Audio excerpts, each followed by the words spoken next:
ایک زمانہ اس کے اوپر تقریباً نصف صدی ایسی گزری ہے کمیونزم کا اس کے اوپر تسلط تھا. کمیونزم کی بدترین اور سنگ ترین حکومت وہاں پر آئی.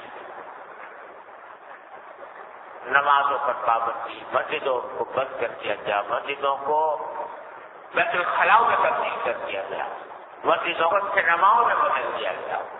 الیاذ باللہ. اور ایسے لوگ پیدا کیے گئے جنہوں نے لوگوں سے یہ کہا، بظاہر گاڑی واڑی لگے رکھی ہوئی، لوگوں سے کہا تمہارے امام ہیں اور تم کو جو ہم نے بات کہے تھے کہ مرنے کے بعد دوسری زندگی آنے والی ہے اور دوسری زندگی کے اندر حساب و کتاب ہوگا، جنت جہنم ہوگی، سب بکواس تھا، کچھ نہیں ہونا. ہم نے تم کو دھوکہ دیے تھے اور ہم نے جو تم سے کہا تھا کہ 5 نمازیں پڑھنا ہے، یہ دھوکہ دیا تھا. اور ہم نے جو تم سے کہا تھا کہ شراب حرام ہے، تفصیل حرام ہے، یہ سب دھوکہ تھا. کچھ شراب حرام نہیں ہے، آرام سے رہو، نہ کوئی زندگی آئے گی نہ کچھ ہوگا، اور بس نام مسلمان پورا ہونا چاہیے. اور باقی اور کچھ باقاعدہ داڑھی واڑیاں رکھ کے ٹوپیوں میں پہن کے لوگوں میں یہ گٹ کرا کے لوگوں میں یہ ذہنیت پیدا. تو عجیب قصہ ہے کہ اور تو ساری چیزیں رفتہ مٹ گئی. جو 2-4 علماء تھے ان کو مار مور کے ختم کر دیا. علماء کم تھے، مدد سے کم تھے، ان کو مار مور کے ختم کر دیا. تو اب اس قسم کے لوگوں کو پھیلا دیا تو نہ نماز، نہ مسجد بند، نہ قرآن، نہ تعلیم، نہ کچھ. تو لیکن افراد اور خنزیر کا ایک طوفان گھر گھر، جس ملک میں 80% مسلمان، 80%، اور وہاں یہ تو شراب سے چیز میں کیا جو آدمی دیکھو اتنی اس کی غلط ہو گئی کہ شراب پینا. لیکن عجیب اللہ تعالیٰ کا کچھ کرشمہ کہ اور تو سب چیزیں چھوڑ چھاڑ کی، نہ نماز پڑھتے تھے، نہ زکات دیتے تھے، نہ حج کرتے تھے، حج کرنے کی اجازت بھی نہیں تھی، باہر نکل نہیں کرتے تھے، مسجدیں بند اور سب چیزیں. لیکن کچھ روزہ رکھنے کی عادت پڑی رہی. روزہ رکھ لیا. اب معلوم ہوا کہ وہ ایک روایت ایسی ہوتی ہے نا، قومی روایت. اب وہ دین تھا، مذہب تھا، جو کچھ بھی تھا، لیکن بہرحال ایک روایت کی تھی کہ روزہ لوگ کثرت سے رکھتے، کثرت یعنی ایسے کھاتے، لیکن آدھے لوگ رکھتے ہوں گے. لیکن روزہ رکھا اور شراب سے افطار کیا اور خنزیر کا گوشت کھا کے کھانا کھایا. اب روزہ رکھا اور شراب سے افطار، خنزیر سے. تو اب آپ کے ذرا کچھ دروازے کھولا، میں کچھ لکھ رہا ہوں اس کے بارے میں. بڑی عبرت کا ملک ہے، بڑی عبرت کا ملک. لکھو گا انشاءاللہ تعالی. تو عرض یہ کر رہا تھا کہ بلا بتاؤ، آدمی روزہ رکھ کے سارے دن محنت کی اور شراب سے افطار کرے یا خنزیر کھا کے افطار کرے، کیا بنا روزہ؟ اگر دیکھا جائے تو شاید یعنی یہ توہین ہے روزے کی، گستاخی ہے روزے کی، توہین ہے.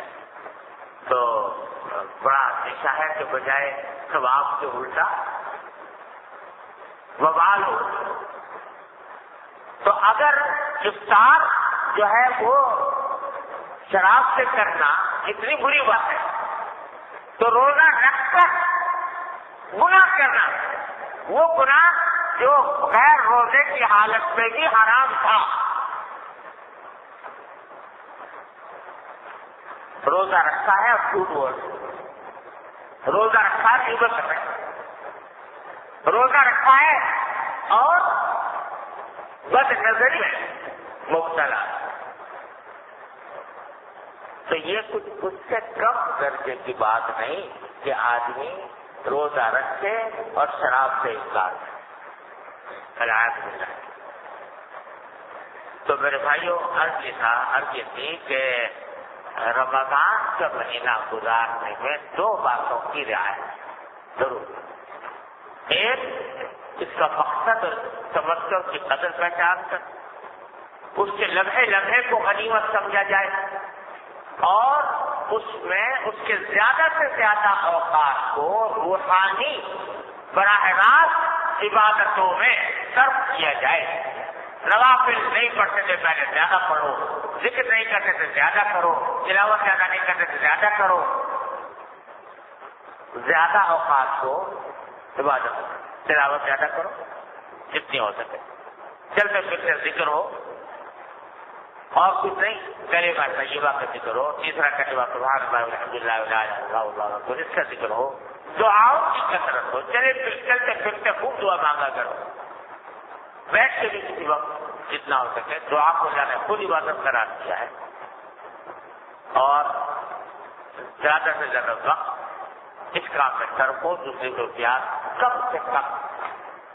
اور دوسری بات یہ بھائی کہ یہ مہینہ کسی طرح اپنے آپ کو گناہوں سے مکمل محفوظ کر کے گزار لو کہ اس میں آنکھ بھی بند ہو، اس میں کان بھی بند ہو، اس میں زبان بھی بند ہو، نہ زبان سے کوئی ناروا اور ناجائز کلمہ نکلے، نہ کان کسی ناروا بات کو سنے، نہ آنکھ کسی ناجائز چیز کو دیکھے، جسم بند ہو، گوشت بند ہو، لب بند وقار معروف، کہ آنکھوں کو بند رکھو، کانوں کو بند رکھو، ہونٹوں کو بند رکھو، کیسے بند رکھو؟ گناہ سے کام، گر نبی نور حق فرمان بخار مارنا رکھو، اس کا اگر کر لو گے اللہ کے نور آنکھوں سے نظر آئے گا انشاءاللہ۔ اس طرح گزار لو، اور جب اس طرح گزار لیا جائے گا رمضان تو نبی کریم سرور دو عالم صلی اللہ علیہ وسلم کو ارشاد ہے کہ من سلم له رمضان سلمته السنة، رمضان سلامتی سے گزر جائے تو سارا سال سلامتی سے گزرے گا انشاءاللہ۔ اللہ تعالیٰ مجھے آپ کو سب کو اس کی توفیق عطا فرمائے۔ اللہم صل علی سیدنا مولانا محمد وعلی آل محمد كما صليت على ابراهيم وعلى ال ابراهيم ربنا ظلمنا انفسنا وان لم تغفر لنا وترحمنا لنكونن من الخاسرين ربنا آتنا في الدنيا حسنة وفي الآخرة حسنة وقنا عذاب النار اللهم ألهمنا رشدنا واعطف لنا على رشد أمرنا اللهم إنا نسألك التوفيق لمحابك من الأعمال وصدق التوكل عليك وحسن الظن بك اللهم افتح مسامع قلوبنا لذكرك اللهم افتح مسامع قلوبنا لذكرك اللهم افتح مسامع قلوبنا لذكرك وارزقنا طاعتك وطاعة رسولك وعملا بكتابك يا أرحم الراحمين اللهم وفقنا لما تحب وترضى من القول والفعل والعمل والنية والهدي إنك على كل شيء قدير اللهم إنا نستعينك على طاعتك اللهم أعنا على ذكرك وشكرك وحسن عبادتك اللهم يا أرحم الراحمين إنك سألتنا من أنفسنا ما لا نملكه إلا بك فأعطنا منها ما يرضيك عنا وأعطنا منها ما يرضيك عنا وأعطنا منها ما يرضيك عنا اللهم إن قلوبنا ونواصينا وجوارحنا بيدك لم تملكنا منها شيئا فإذا فعلت ذلك بنا فكن أنت ولينا واهدنا إلى سواء السبيل وصلى الله تعالى على خير خلقه محمد وآله وصحبه